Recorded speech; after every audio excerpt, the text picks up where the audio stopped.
benvenuti a questo incontro con Harry Gruyaert e sono felicissimo di presentarlo perché Harry è uno dei massimi esponenti della fotografia, sia della storia della fotografia che della fotografia contemporanea, perché lui continua ad essere incredibilmente attivo. Questo perché il suo stile è sempre stato uno stile incredibilmente moderno. Lui è belga di nascita, francese di adozione, nel 1982 entra in Magnum, da quel momento inizia a viaggiare in tutto il mondo, iniziando a raccontare il senso dei luoghi, di tutti i posti dove andava, grazie a uno stile che è stato anche fonte di ispirazione per tanti altri fotografi famosi che noi conosciamo adesso. Quindi adesso cederei la parola a Henry, lasciandovi vedere poi le immagini straordinarie che vedete. Hi.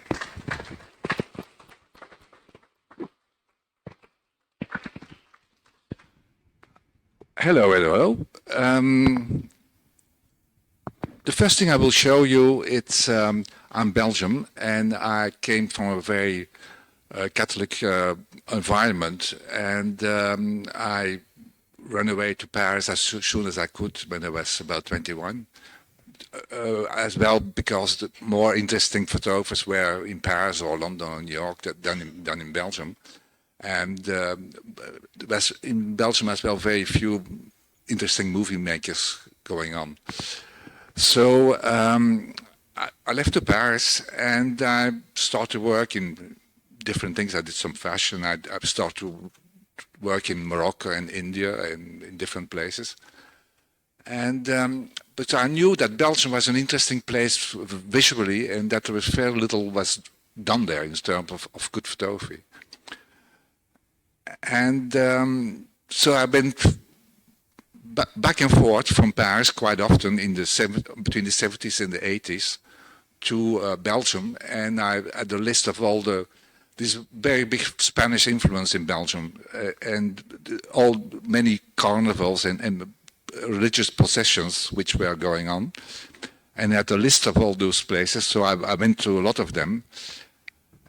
And in Belgium, this surrealism is something important in Belgium, because many people like Marguerite and very good writers. It's something which is very present. There's something special in Belgium, some strange absurdity.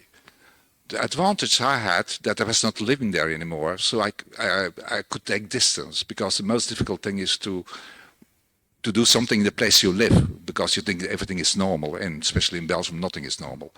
Often I did the best pictures when I was there in the beginning. After I got kind of used to it, it was not so good anymore.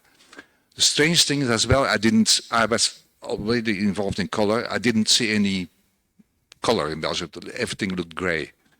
For about 2 years, I worked mainly in black and white, especially all the processions and all that. Till I did a trip to New York and I discovered pop art there, and to me it taught me to look at kind of the certain vulgarity with humor and with interest, with another attitude towards what was seen like banal. So I became interested in the kind of beauty of banality, which was kind of a new thing. So for a while I worked in black and white and color at the same time, but then I started to see color becoming more interesting. So I dropped the black and white altogether. In my new book, which is Homeland, it's Thames and Hudson and the French publisher EXB, there is black and white and color. The black and white in 3 different chapters printed on another paper, and it gives another rhythm. At the end of the book, there is a QR code where you can see the show, which I will show you now. But obviously, it's going to be much better on the screen than on your telephone or whatever you look at.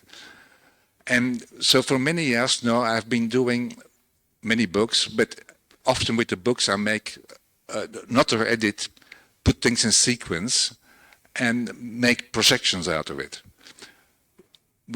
That's more like teamwork, obviously. There's quite a few people involved, and it's especially the fantastic musician which every time makes the music on those particular issues, like Morocco, India, Belgium, Los Angeles, and so on and so forth.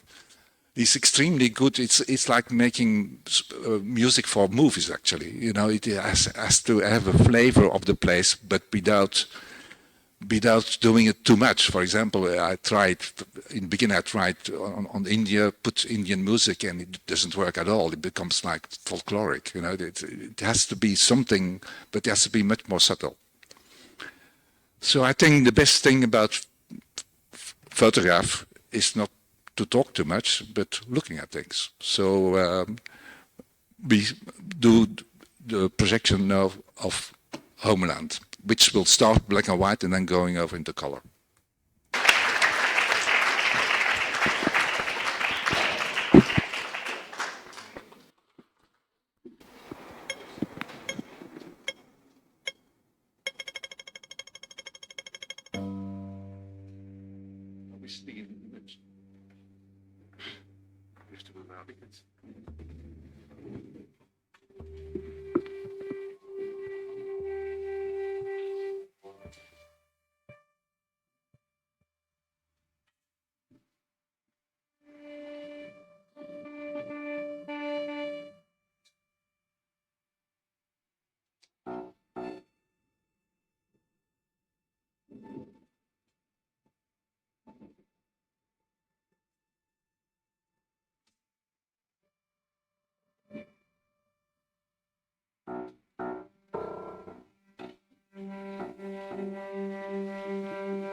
So I think about 80% of those pictures were taken between the 70s and the 80s, especially the black and white. But there are much more recent pictures as well, even pictures I took last year. So it's something which I felt I had to do. It was I had a big love-hate relationship with the place where I was born, and that was a very big stimulus to do that. To do this, that's something I had to do instead of lying on a couch with a psychoanalyst. I made this, so it was much better. So it's a new book, Thames and Hudson Homeland, which just came out. There are two other books, which this one produced by my Gallery 51. It's called Café Belgica, where some of the pictures which you find in there of cafes in Belgium are, but there are many more. It's a small little book. And there's another book which is called In Between Worlds, which is done by Thames and Hudson, which is still available. Very often, you will see many pictures out like this, where I'm outside and I'm looking for an interior, or I'm inside and I'm looking outside. The book In Between Worlds, it's about 20 different countries, I think, but quite a few are there. So many times I'm just in the street and I'm looking through a window inside a cafe or something, or I'm inside, I'm looking outside. Any questions?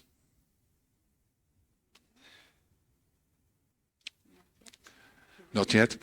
So I've had many different love affairs in my life, where different places which I really liked for different reasons. For example, first time I went to Morocco, I'd never seen a place like that. I felt in a Bruegel painting, something, a new experience. What's really, to me, photography is very important.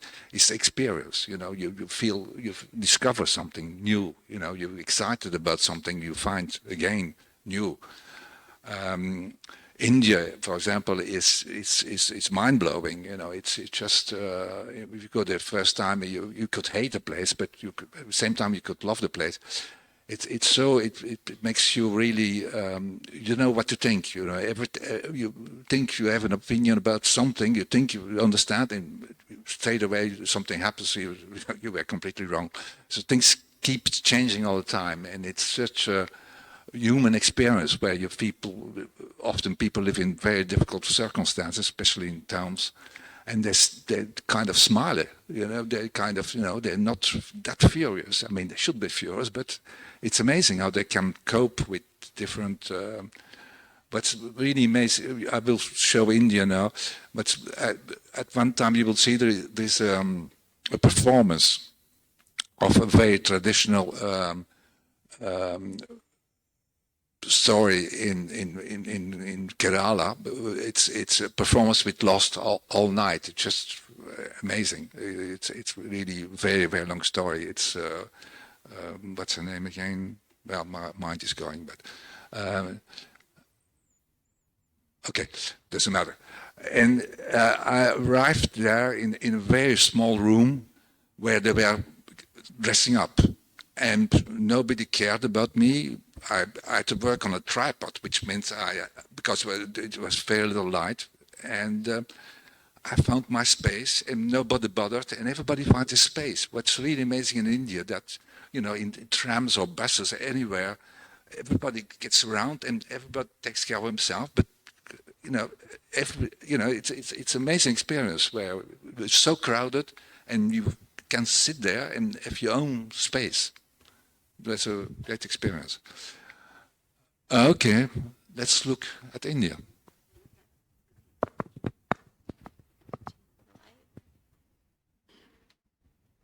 India is a book, by the way. India is a book as well. It's a Thames and Hudson book. It's still available. No, it's sold out. Sorry.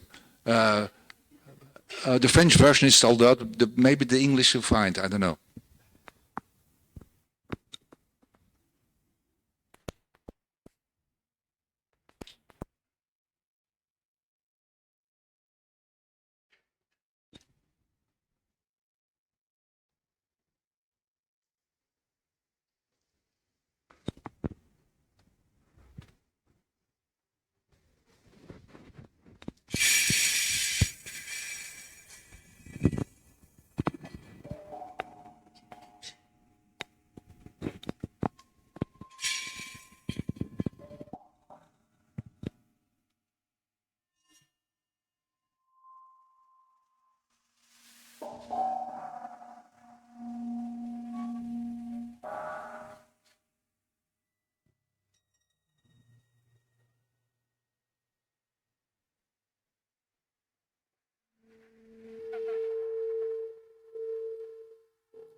Although I'm not at all a journalist, although I'm in Magnum, to me it's important to, I think the genius, for example, for Cartier-Bresson is that it's not only very well composed, but it says things about particular places at a particular time. So you have different layers of, it's stronger than just aesthetics. You know, some photographers are just interested in aesthetics. So, okay, that's already a big thing, but I like to be more dense,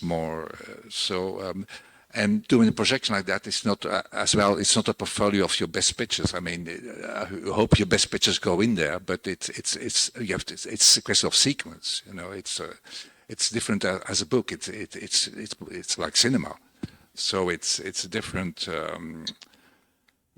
attitude. I mean, I spend much more time editing than shooting. You know, it's a much longer process. By the way, I'm shooting now digital because I have to, because the film I'm always using, which I loved, is killed like 10 years ago, maybe a bit more. And I never look at the digital. I never look at the camera. I just I block it out. I don't want to look. I look it later in the studio later. And I threw lots of stuff away, but especially with digital. But I did the same with film because, you know, I'm very happy that I shot film before. There's a discipline in film which is much greater, but you have 36 exposures. You have to be very careful. And my people I'm working with, my assistant, he came from film as well. No, I spend much more time editing, printing than shooting. And in the same time, if I don't shoot, I'm not very happy. I need to take pictures. It's an inner need. And but it's very important to do very well. I have a big wall of iron wall with magnets. I put pins on the and make sequences like that. I don't do the editing on the screen. I need paper. I need as well already worked on the chromie on the color relationship. So. Yeah, the music is really important. The guy is so wonderful. I mean, he really adapts it every time, and it's like I feel my sorry, I feel my pictures are born again in a different way. You know, it's like it's really important, the music. So I'm so happy to work with. Although as a photographer, you have to do it by your own. You know, you can't. It's very lonely thing, but lonely. No, I love it. But then after things become more complicated, I work with an assistant, and that's not the thing. And I did as well sometimes big fashion shoots with many people and around me, and where you have to deal with. It's another experience, but you know, it's. When I work in Japan, for example, I have an assistant which guys follows me because it's easier for paying the bills and the subway and all that, and I don't speak any Japanese. But he's behind, you know, it has to be, to me, it has to, I have no preconceived idea what I want to do. I don't know. I just go there and experience it. And then it goes on, and obviously there are places I'm more attracted to than others because of color, because of light, because of different things. But it's not, I don't want to say anything. I just want experience. And then later on, when the experience comes over to other people, I'm fine. But that I even don't think about it. You know, I'm very selfish. It's for myself. Lots of the pictures when I was shooting film, it's a film was called Kodachrome, which was a wonderful film and often underexposed to get more saturation. You know, what we call bracketing. You know, I tried different exposures to get a different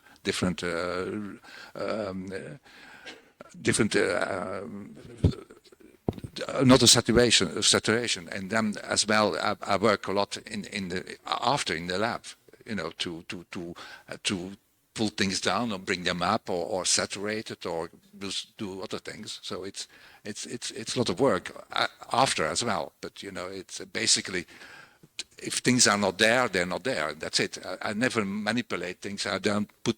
It's never a mise en scène. There's never. Although I have nothing against it, people do that. But I mean, it's to me the particularly of photography. What interests me most is things which happened. You know, it's. I don't put my ideas into photographs. Those things are experience. It's just experience. I would show new airports. I travel a lot, and I'm always interested in situations where people are waiting. So in many airports, I took pictures on different trips, and it's a book as well. It's called Lost Call, and it's airport pictures.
I used the airports in Paris for a fashion shoot. It's sometimes really amazing looking places. So that I've used it as a decor. I mean, it was complicated to do, but it worked out fine. I did two very small trips to Ireland in '82 and '83. And I had a Volkswagen bus in the time in which I was sleeping.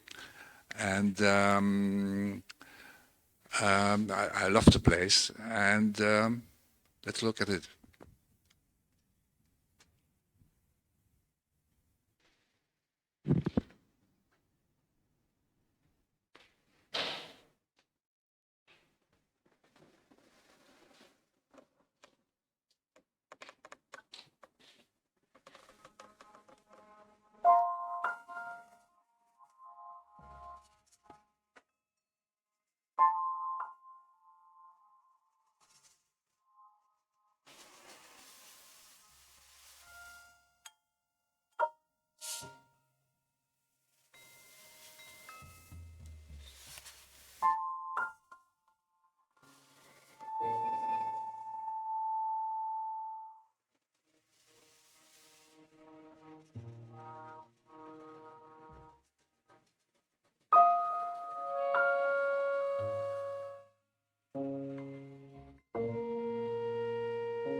I've been told we have to be out here at 1 o'clock, so we have the option either show Los Angeles, Las Vegas, or Africa, and there's a very small one, Rivage, which is really nice, but it's very small. So we can look. Africa? Let's go for Africa. And then we see a little. Africa was. I was wondering if I was. I did very small trips there, very, very small in very different countries, often very short. So I was wondering if I had enough good stuff to be allowed to do that. And in the end, I did it. I worked more in South Africa because I had an assignment there, and I worked in the townships for a while. And at the end, it's township and the white community as well.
This one.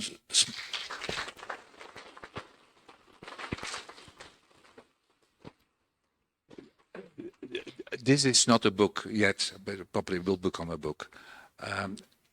I will not a small one. I shot many pictures on seaside, and there's a book called Rivage. For English edition is Edges with Thames and Hudson, and I will show you as the last one a very small projection of that. There are many more pictures, but it was made for a special occasion, and it's not a musician. It's something else. We finish with that, and then we can ask some questions.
Apparently we have very little time left to ask questions, but for example, Rivage, I didn't know myself. I took so many pictures of seascapes. One time I was thinking about my exhibition and I was thinking about Belgium, about this, that.